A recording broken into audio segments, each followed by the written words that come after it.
ఉదయ్ గారు నమస్తే అండి. నమస్కారం మేడం. ఎలా ఉన్నారు సార్? చాలా బాగున్నాను మేడం. మీరు ఎలా ఉన్నారు? చాలా బాగున్నానండి. సో హ్యాపీ మిమ్మల్ని కలవటం. అంటే పర్టికులర్గా యూత్ ఆర్ యంగర్ జనరేషన్ ఎవరైతే ఉన్నారో వాళ్ళు ఇంటర్వ్యూస్ ఎలా అటెండ్ అవ్వాలి, అసలు వాళ్ళ కెరియర్ని ఎలా ప్లాన్ చేసుకోవాలి, వాళ్ళు ఉండాల్సిన విధానం ఏంటనేది పర్ఫెక్ట్గా మీరు ట్రైన్అప్ చేస్తున్నారు వాళ్ళని. డెఫినెట్గా మేడం. నేను ట్రైనింగ్ ఇచ్చేటప్పుడు ఏంటంటే ట్రైనింగ్తో పాటు గైడెన్స్ కూడా ఇస్తూ ఉంటాను. సబ్జెక్ట్తో పాటు గైడెన్స్ కూడా ఇస్తాను. సబ్జెక్ట్ ఒకటి ఇస్తే సరిపోదండి, దీంతో పాటు గైడెన్స్ కూడా అవసరం. సో సబ్జెక్ట్ ఇచ్చిన తర్వాత గైడెన్స్ దగ్గర స్ట్రగుల్ అవుతూ ఉంటారు చాలామంది. సో నేనేంటంటే ట్రైనింగ్ చెప్పడంతో పాటు నేను సబ్జెక్ట్ ఇవ్వడంతో పాటు at the same time guidance కూడా ఇస్తూ ఉంటాను. సో ఈ గైడెన్స్లో ఏమేమి వస్తాయంటే, సో ఇంటర్వ్యూస్ని ఎలా క్రాక్ చేయాలి, ఇంటర్వ్యూస్లో ఫాలో అవ్వాల్సిన టిప్స్ ఏంటి, ఒక ప్రొఫెషనల్ లాగా ఎలా మనం ఇంటర్వ్యూస్ అటెండ్ అవ్వాలి, అట్ ద సేమ్ టైం ఏదైనా సర్టిఫికేషన్స్ అవసరం ఉంటే ఎలా చేయాలి, ఏదైనా ఇంటర్వ్యూ క్వశ్చన్స్ ప్రిపేర్ అవ్వాలంటే ఎలా ప్రిపేర్ అవ్వాలి, రెజ్యూమే ప్రిపరేషన్ ఎలా చేసుకోవాలి. సో ట్రైనింగ్ ఇచ్చి అయిపోయింది అంటాం మన దగ్గర లేదు మేడం. మన దగ్గర ఏంటంటే ట్రైనింగ్తో పాటు గైడెన్స్ ఇవ్వడం వల్ల lot of people are getting placed. చాలా మంది ప్లేస్ అవుతున్నారు. ఇన్ ద లాస్ట్ 10 డేస్లో 8 ఆఫర్స్ వచ్చినాయి madam. In the last 10 days. ఇప్పటి వరకు గ్రాఫ్ చూసుకుంటే, ఇప్పటిదాకా గ్రాఫ్ చూసుకుంటే majority of the people got placed. చాలా మంది ప్లేస్ అయి ఉన్నారు. ఎందుకంటే పర్సనల్ కేర్ ఎక్కువ ఉంటుంది మేడం మన దగ్గర. యా, ఇక్కడ ఏంటంటే నార్మల్ ట్రైనర్స్ ఎలా ఉంటారు అంటే, సో వీఆర్ కంప్లీటెడ్, మాది అయిపోయింది, మీకు మాకు సంబంధం లేదు అన్నట్లు ఉంటుంది. Will take care of our students as a family. So అందుకని మనకి బాగా గుర్తింపు డెఫినెట్గా మేడం. అందుకే రిఫరల్స్ ఎక్కువ ఉంటారు. ఇప్పటి వరకు మాట్లాడుకున్న దాంట్లో ఫస్ట్ అన్నదే టాపిక్ ఇంటర్వ్యూస్ అటెండ్ అవ్వడం. ఒక ఇంటర్వ్యూ క్రాక్ చేయాలంటే అదో పెద్ద గగనం అయిపోయింది వాళ్ళ రోజుల్లో. అవును, చాలా అనుకుంటాం, బాగా ప్రిపేర్ అయిపోతాం, సబ్జెక్ట్ గురించి బాగా బట్టి పట్టేస్తారు, లేకపోతే మొత్తం అంతా బాగానే ఉంటుంది. రేపు ఇంటర్వ్యూ అనగా స్టార్ట్ అవుతుంది సార్ ప్రాబ్లం. అసలు ఒక ఇంటర్వ్యూ వెళ్ళే ముందు ఒక వ్యక్తి ఎలా ఉండాలి? సో డెఫినెట్గా కాన్ఫిడెన్స్ అనేది చాలా ఇంపార్టెంట్ అండి. కాన్ఫిడెన్స్ అనేది చాలా ఇంపార్టెంట్. ఆ కాన్ఫిడెన్స్ ఎలా వస్తుంది అంటే, బాగా సబ్జెక్ట్ నేర్చుకున్న తర్వాత, కమ్యూనికేషన్ స్కిల్స్ బాగా ఇంప్రూవ్ చేసుకున్న తర్వాత కాన్ఫిడెన్స్ బాగా వచ్చేస్తుంది. ఇంకొకటి ఏంటి అంటే, సబ్జెక్ట్ బాగా నేర్చుకున్నప్పుడు లేదంటే కమ్యూనికేషన్ స్కిల్స్ వీక్గా ఉన్నప్పుడు, కార్పొరేట్ ఎన్విరాన్మెంట్ గురించి అవగాహన లేనప్పుడు ఏంటి అంటే హెజిటేట్ అవుతూ ఉంటారు. ఫస్ట్ ఆఫ్ ఆల్ నేను చాలామంది స్టూడెంట్స్ని చూశాను, వాళ్ళు క్యాంపస్కి ఇచ్చినప్పుడు అంటే ఆఫీస్కి వచ్చి ఇంటర్వ్యూస్ ఇస్తున్నప్పుడు ఒక 10 మెంబర్స్ ఉంటే నన్ను చివరి చేస్తే బాగుండు అన్నట్లు ఉంటారు. అవును. సో ఇలానే కొంతమంది వర్చువల్గా ఇంటర్వ్యూస్ తీసుకుంటూ ఉంటారు. వర్చువల్గా ఇంటర్వ్యూస్ తీసుకునేటప్పుడు ఏంటంటే వాళ్ళు త్రూ ఆన్లైన్ ఇంటర్వ్యూస్ అటెండ్ అవుతూ ఉంటారు. సో వాళ్ళు ఏంటంటే కెమెరా ఆఫ్ చేసుకొని మేము కనపడుకుంటే బాగుండు అనుకుంటారు. రిక్రూటర్స్ అడిగినంత వరకు వాళ్ళు వీడియో ఆన్ చేయరు. అక్కడ ఏమవుతుందంటే, ఎవరైతే ఇంటర్వ్యూవర్ ఉంటారో ఈ పర్సన్ భయపడుతున్నాడు అనే ఒక ఒపీనియన్ ఫస్ట్ క్రియేట్ అయిపోయింది. మనం హెజిటేషన్ అనేది పక్కన పెట్టాలి. ఫస్ట్ ఆఫ్ ఆల్ ఇంటర్వ్యూస్కి వెళ్ళేటప్పుడు మనం బాగా కమ్యూనికేషన్ స్కిల్స్ ఉండి బాగా సబ్జెక్ట్ ఉంటే కాన్ఫిడెన్స్ ఆటోమేటిక్గా వచ్చేస్తుంది. సబ్జెక్ట్ ఉండి కమ్యూనికేషన్ స్కిల్స్ లేకపోయినా కొంచెం హెజిటేషన్ ఉంటుంది. సో లేకపోయినా కూడా కొంచెం హెజిటేషన్ లేకుండా ధైర్యంగా అటెండ్ అయితే వాళ్ళు ఆ ధైర్యానికి మెచ్చుకుంటారు. ఎలా సార్ అది ఎలా అధిగమించాలి అసలు? సో డెఫినెట్గా మేడం, 1-2 ఇంటర్వ్యూస్ అటెండ్ అయితే ఆటోమేటిక్గా అదే తెలుస్తుంది. లేదంటే గైడెన్స్ ద్వారా డెఫినెట్గా ఏంటి అంటే, గైడెన్స్ ఇస్తే ఇదిగో ఫస్ట్ ఇలా ఉంటుంది, మనం ఇలా చేయాలి అని చెప్తే ఏంటంటే గైడెన్స్ ద్వారా ఆ ఫియర్ పోయిద్ది. నా స్టూడెంట్ ఉన్నాడు కృష్ణమారుతి అని, రీసెంట్గా completely non IT background. So నిన్న వర్చువల్గా డెలాయిట్ కంపెనీలో ఇంటర్వ్యూస్ అటెండ్ అయ్యారు. క్రాక్ చేశాడు. అలానే క్యాప్జెమినీ కంపెనీలో first round of interview attend అయ్యాడు, క్రాక్ చేశాడు. సెకండ్ రౌండ్ ఆఫ్ ఇంటర్వ్యూకి ఆఫీస్కి రమ్మన్నారు. తను ఫస్ట్ టైం కార్పొరేట్ ఆఫీస్లో అడుగు పెట్టడం ఫస్ట్ టైం. సో నేను గైడెన్స్ ఇస్తా ఉన్నాను, ధైర్యంగా వెళ్ళొచ్చాడు. డెఫినెట్గా ఏంటంటే ఇక్కడ విషయం ఏంటి అంటే, గైడెన్స్ అనేది చాలా ఇంపార్టెంట్.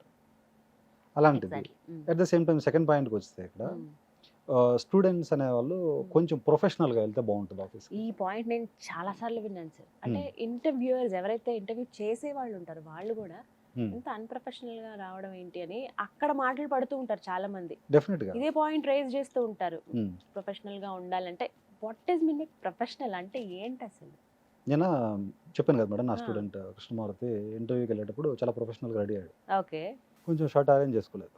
నేను అన్నాను, ఇంత నీట్గా రెడీ అయ్యావు కదా, షర్ట్ కూడా కొంచెం అరేంజ్ చేసుకుంటే ఇంకా ప్రొఫెషనల్గా కనిపిస్తావు కదా.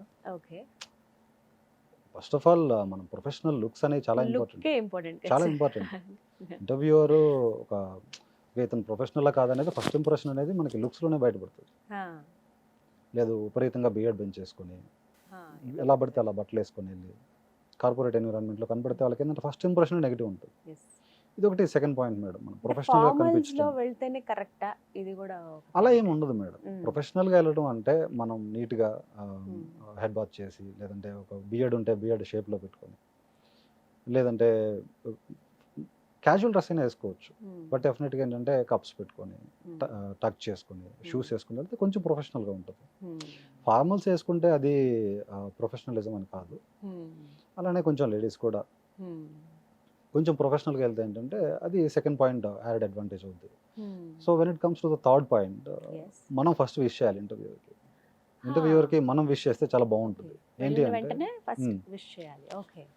హాయ్ గీతాంజలి గారు హౌ ఆర్ యూ అని అనుకోండి, అది కొంచెం ఒక పాయింట్ యాడెడ్ అడ్వాంటేజ్గా చేస్తుంది అనమాట. సో కంఫర్ట్ తను వచ్చి hi Uday how are you అనేదాకా మనం వెయిట్ చేసే బదులు మనమే విష్ చేస్తే వాళ్ళు కూడా అదే విధంగా రిసీవ్ చేసుకుంటారు. Hi Uday how are you doing అంటారు. సో అలా మనం విష్ చేస్తే కన్వర్జేషన్ చాలా హెల్తీగా స్టార్ట్ అవుతుంది. ఇది ఒక key point. Third point. Fourth పాయింట్కి వచ్చేసరికి డెఫినెట్గా వాళ్ళు ఏంటంటే స్టార్టింగ్ వాళ్ళ ఇంట్రడక్షన్ ఇస్తారు. ఇంటర్వ్యూస్ ఏంటంటే వాళ్ళ ఇంట్రడక్షన్ ఇస్తారు. వాళ్ళేంటి, వాళ్ళ రోల్ ఏంటి, వాళ్ళ ప్రాజెక్ట్ ఏంటి అనేది వాళ్ళ ఇంట్రడక్షన్ ఇచ్చిన తర్వాత నెక్స్ట్ వాళ్ళు క్యాండిడేట్ని tell me about yourself అని చెప్పేసి, గివ్ మీ యువర్ ఇంట్రడక్షన్ అని చెప్పేసి ఇలా అడిగినప్పుడు ఏంటంటే మెజారిటీ ఆఫ్ అవర్ పీపుల్ ఏం చేస్తారంటే మన క్యాండిడేట్స్ ఒక 1 లైన్ తోటి లేదా 2 లైన్స్ తోటి క్లోజ్ చేస్తారు, which is not at all good. ఎందుకంటే మన గురించి మనము చెప్పుకోలేకపోతే డెఫినెట్గా అక్కడ మనం ఫెయిల్ అవుతామండి.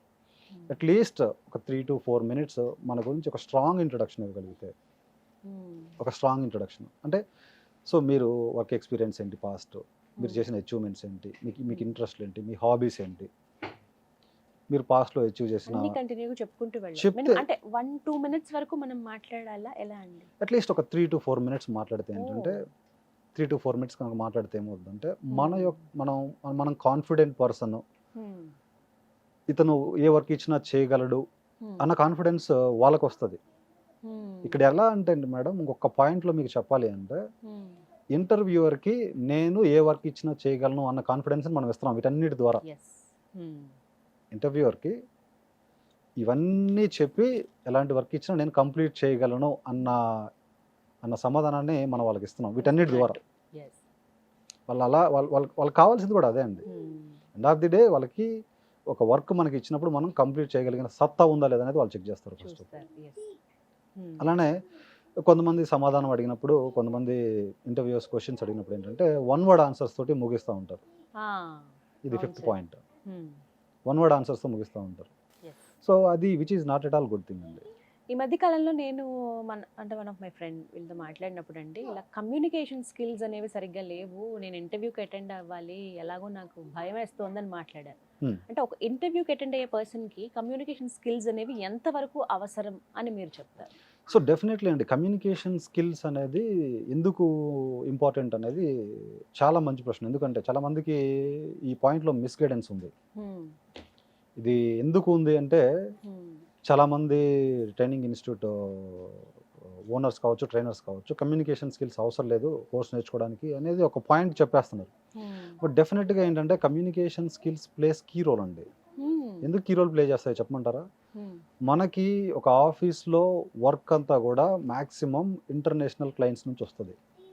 యుఎస్ నుంచి కావచ్చు, యూకే నుంచి కావచ్చు, కెనడా నుంచి కావచ్చు, ఆస్ట్రేలియా నుంచి కావచ్చు, సో ఇట్లా నార్త్ ఏషియా నుంచి కావచ్చు, సో ఏషియన్ కంట్రీస్ నుంచి కూడా మనకి వర్క్ వస్తుంది ఇండియాకి. సో మనం ఆ క్లయింట్స్ తోటి మనం మాట్లాడేటప్పుడు మనకున్న మన నేటివ్ లాంగ్వేజ్ తోటి మనం మాట్లాడలేం కదా. మనకున్న నేటివ్ లాంగ్వేజ్ తోటి వాళ్ళతో కమ్యూనికేట్ చేయలేము. ఇంటర్నల్గా we can communicate in our native language. But when we have to talk to the international clients, అప్పుడు ఏంటంటే మనకి డెఫినెట్గా మనము మనకి మధ్యలో ఒక కామన్ లాంగ్వేజ్ ఉంటుంది, అది ఇంగ్లీష్. వాళ్ళతోటి ప్రొఫెషనల్గా ఎలా మాట్లాడాలి, వాళ్ళని ఎలా ట్రీట్ చేయాలి, ఇవన్నీ కూడా మనకి స్కిల్స్ ఉండాలి డెఫినెట్గా. కమ్యూనికేషన్ స్కిల్స్, ఎలా ట్రీట్ చేయాలి, ఇంగ్లీష్లో మాట్లాడే విధానం, ఇవన్నీ కూడా మనకి తెలిసి ఉంటే అది చాలా అడ్వాంటేజ్ మేడం. అండ్ ఇంకొకటి అనేది ఇంటర్వ్యూస్లో కామన్గా చూస్తూ ఉంటాం కదా, ఏదైనా ఒక క్వశ్చన్ అడుగుతా. ఇప్పుడు ఇంటర్వ్యూ అటెండ్ అవుతున్న వాళ్ళకి ప్రతి టాపిక్ తెలియాలని లేదు, అవును, వాళ్ళందరూ వాళ్ళు ప్రిపేర్ అవుతారు వెళ్తారు. అనుకోకుండా ఏదైనా ఒక తెలియని క్వశ్చన్ అడిగారు అనుకోండి, వెంటనే చాలా మంది నాకు తెలియదండి, లేకపోతే నాకు అసలు వాటి గురించే తెలియదనో, నేను చదువుకోలేదనో, నేను వినలేదనో, ఇలా సమాధానం ఇస్తూ ఉంటారు. ఇది కరెక్టా అలా చెప్పడం? సో ఇక్కడ విషయం ఏంటంటే అండి, మీకు తెలియంది ఏదన్నా అడిగినప్పుడు డెఫినెట్గా నాకు వర్క్ చేసే అవకాశం రాలేదు, నాకు నేర్చుకునే అవకాశం రాలేదు, I didn't get chance to learn it, I didn't get chance to work on it, అలా రిప్లై ఇచ్చినప్పుడు ఏంటంటే ప్రొఫెషనల్గా సమాధానం చెప్పినట్టు ఉంటుంది. దానివల్ల ఏంటి అంటే దానితో పాటు ఇంకొక పాయింట్ యాడ్ చేశారనుకోండి, ఏంటి, so definitely I will learn it after this interview session. So ఈ ఇంటర్వ్యూ అయిపోయిన తర్వాత నేను నేర్చుకుంటాను అని ఒక మాట యాడ్ చేశారనుకోండి, సో ఇంటర్వ్యూవర్కి ఏమవుద్దంటే తిను ఒక క్విక్ లెర్నర్ అనుకుంటా, రైట్ ఆఫ్టర్ దిస్ ఇంటర్వ్యూ నేర్చుకుంటా అన్నాడు కాబట్టి తనకి త్వరగా నేర్చుకునే అలవాటు ఉంది అనే మైండ్ సెట్లోకి వెళ్ళిపోతాడు. ఎండ్ ఆఫ్ ది డే ఇందాక నేను చెప్పినట్టు ఇంటర్వ్యూవర్కి నేను వర్క్ చేయగలను అనే కాన్ఫిడెన్స్ కూడా మనం ఇవ్వాలి. ఎవరైతే ఇంటర్వ్యూ చేస్తున్నారో ఆ కంపెనీ ఓనర్ ఎవరైతే ఉన్నారో ఆయనకి అనిపించాలి, ఒకవేళ అటు ఇటు అయినా కూడా మేనేజ్ చేయగలుగుతారు వీళ్ళు, అవును, క్యాపబుల్ పర్సన్స్ అని నమ్మగలగాలి. రైట్ ఉదయ్ గారు, ఇవన్నీ కూడా కీ పాయింట్స్. ఓవరాల్ గా ఇప్పుడు ఆస్పిరెంట్స్ ఎవరైతే ఉన్నారో, ఇప్పుడు ఇంటర్వ్యూకి అటెండ్ అయ్యే వాళ్ళు ఎవరైతే ఉన్నారో, వాళ్ళకి మీరు ఇచ్చే సలహా ఏంటి? సింప్లిఫై చేసి చెప్పేసేయండి. End of the day simplify చేసి చెప్పాలంటే, ఒక వర్డ్లో ఇంటర్వ్యూయర్ ఎవరైతే ఉన్నారో ఆ చేసే పర్సన్కి నేను వర్క్ చేయగలను అన్న కాన్ఫిడెన్స్ మీరు కలిగించాలి. మీరు చెప్పే సమాధానాలతో పాటు, మీరు చెప్పే సమాధానాలు ఒక ఎత్తు అయితే, మీరు వర్క్ చేయలేరు అన్న ఒక ఒపీనియన్ తన మైండ్లో పడితే మిమ్మల్ని సెలెక్ట్ చేసే ఛాన్స్ ఉండదు. వర్క్ చేయగలనన్న కాన్ఫిడెన్స్ మీరు అతనికి ఇస్తే, ఒక 60 to 70% క్వశ్చన్స్ కనుక మీరు ఆన్సర్ చేస్తే డెఫినెట్గా మీరు ఇంటర్వ్యూ ఈజీగా క్రాక్ చేయగలుగుతారు. ఓకే, సో వీటికి సంబంధించి మనం నెంబర్స్ అవి ఇస్తామా సార్, డిస్ప్లే చేస్తామా? ఎలా వాళ్ళంటే ఎవరైతే ఇప్పుడు ఇంటర్వ్యూ మేము ఆ స్కిల్స్ నేర్చుకోవాలనుకుంటున్నాము, ఆ గైడెన్స్ కావాలి అనుకున్న వాళ్ళు నెంబర్ ద్వారా వాళ్ళు మిమ్మల్ని కన్సల్ట్ చేయొచ్చు. Right, thank you so much Uday గారు, నమస్తే అండి. సో విన్నారు కదా, ఎవరైతే రకరకాల ఇంటర్వ్యూస్కి అటెండ్ అయ్యి ఉంటారో ఒకటే భయం, మనం క్రాక్ చేయగలమా లేదా, అసలు ఒక ఇంటర్వ్యూకి అటెండ్ అయ్యేటప్పుడు ఎలా ఉండాలి, ఇలా ఎన్నో సందేహాలు మీకు ఉంటుంటాయి. ఇలాంటి వాళ్ళందరికీ కూడా ఒక పర్ఫెక్ట్ ట్రైనింగ్ అలాగే గైడెన్స్ అందిస్తూ ఉన్నారు ఉదయ్ గారు. సో మరిన్ని వివరాల కోసం స్క్రీన్ మీద కనపడుతున్న నెంబర్స్కి కాల్ చేసి ఫుల్ డీటెయిల్స్ తెలుసుకోండి. ఇది వాళ్ళ వీడియో. నమస్తే.